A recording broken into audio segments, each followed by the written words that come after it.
orange here for Bucknell, purple for Holy Cross, and a three out of the block. In double figures, and Holy Cross stays in the 3-2. Cutting cord for three is Kimbal Mackenzie. Extra pass by Avi Tumer. Last night, and they'll stay on the road. They play at Lafayette. Thomas straight away three. Deep three from Thomas. Feeling it. Robertson to the corner. Moore. Limited touches in the post. Holy Cross been able to deny that, but not stop the threes.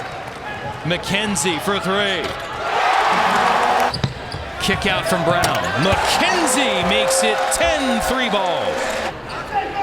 John Azanero. That's a great sign for Bucknell to try to keep the Crusaders close. Toomer. Another three. Decision for the Voters. Mackenzie rattles it down from the corner.